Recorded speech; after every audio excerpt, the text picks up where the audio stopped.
is a very hard reality for people to accept, not just that we live in a child abuse society and that there are projects designed to fracture and abuse children, but to understand what these children are being used for and to the depths of it. And that, they're literally using kids, like how you said, to do these clandestine operations involving murder and just these really horrific things that even as adults, is really hard to comprehend going through as an adult, much less considering as a kid. So I wanted to ask you, because I want to talk more about the programming side of this and what that entails from your experiences. But for people who might be newer or maybe confused or just not able to comprehend, in a sense, what the fracturing of the mind is, could you talk a little bit about that process of how trauma is induced on a child? And then that will help kind of guide us into the programming side of it and how they, layer that on as the years go on. So for those of you who are wanting to understand how fracturing or splitting of a mind, how that's utilized in order to facilitate this creation of alternate identities, children, when they're born, are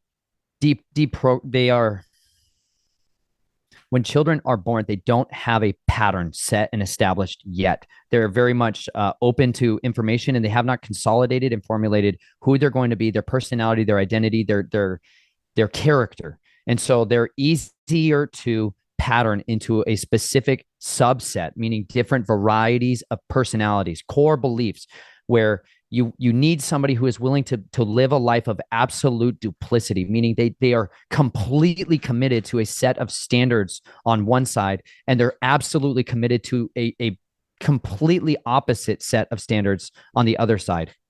The way that this is done to children is through systemic, consistent abuse: physical, psychological, sexual, emotional, spiritual abuse. You have to completely destabilize, disrupt, and disorganize the essence of what makes a child innocent. So you have to find the things, the methods of custom catering abuse to the child. So this is when, in the very beginning and formative years, electric shock is introduced, severe screaming, scares, fright, trauma, disruption. The child never knows anything stable in their life except when the programmer or the handler authorizes it, except when they handle it. And so this is really done through what's called behavior modification. If you want to understand the origins of where all this comes from on the scientific side of it, you have to study the origins of the behaviorism movement, and going all the way back into the tenets of Skinner, B.F. Skinner, and these people who believe that a human was basically like an animal, and you could condition an animal through stimulus and response, through pressure and release. And so through major application of pressure, meaning physical or sexual abuse, the child is forced to make a decision whether to split, cognitively dissociate is the word that we have. Basic dissociation operates on a pendulum between, like, let's just say a 1 for 10 for reference.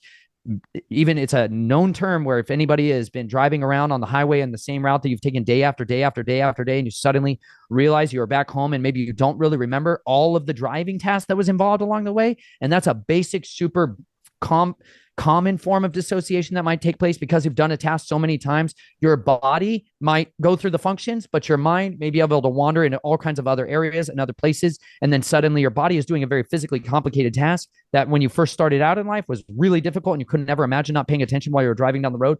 However, over time and over use, you're able to get used and familiar with it.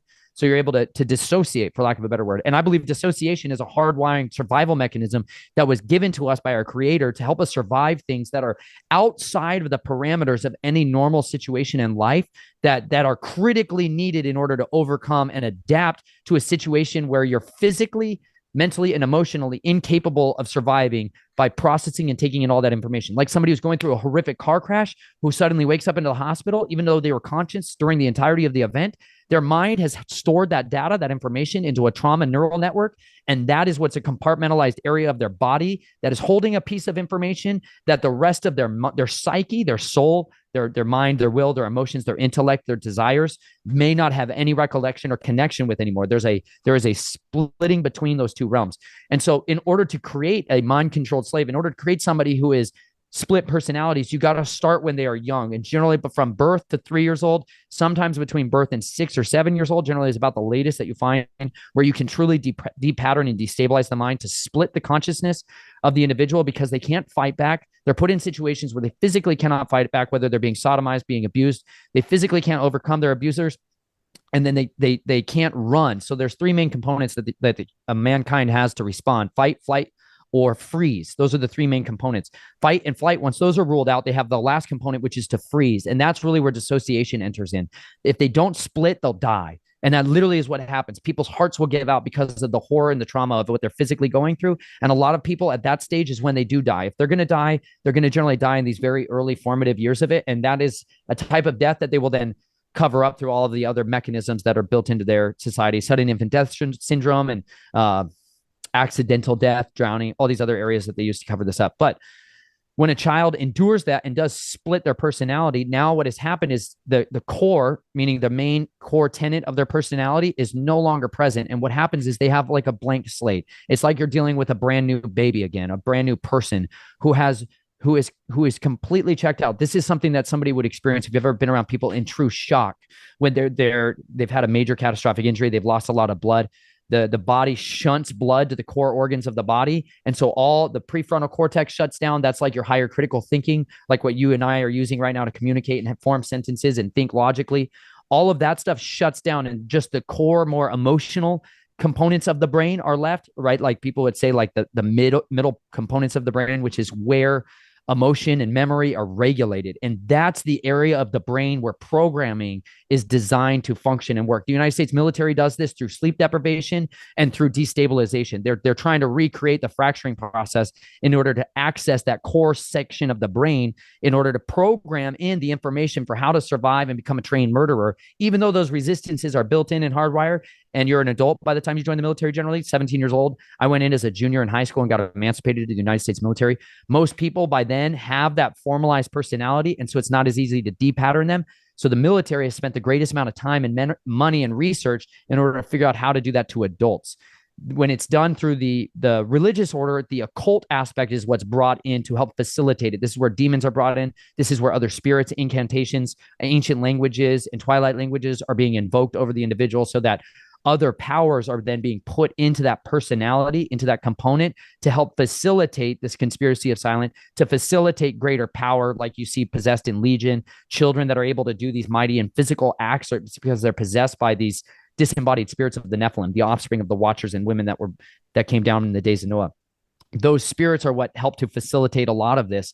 But when it's just more the scientific component of it, the child is then put through a series of repatterning where mind control triggers are built in. This is where the Greek lettering system based off of brainwave information is being used as a weapon: alpha, beta, gamma, delta, theta, all the way down into omega. And so one of the first tenets that's placed into that other personality is what's called omega programming, wherein the individual personality will commit suicide, will do everything in its power to kill themselves if ever a series of code words or phrases are used, or the individual fails in a given task. And so this is something that you see even in modernity, where we have these lone wolf serial killers or assassins or mass shooters who then kill themselves at the end of it. Why do they always try to kill themselves? Like James Holm, who was people called the Joker, the Batman killer, back in Colorado, Denver, Colorado, an area called Aurora. He was somebody who was under the influence of CIA mind control. One of the former heads of the CIA psychology unit was his therapist at the time. And when he was found outside of the theater after committing, this mass shooting during the premiere of The Dark Knight in Aurora, he was found by police officers trying to pull the trigger on a gun under his chin over and over and over and over and over and over and over and over again. That's the Omega programming taking over to try to eliminate a loose end, which would be the assassin.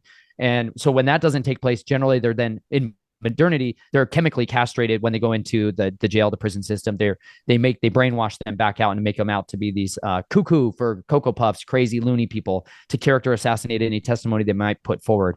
This is like evident with the Timothy McVeigh and any of these others who they pegged as these lone wolf individuals.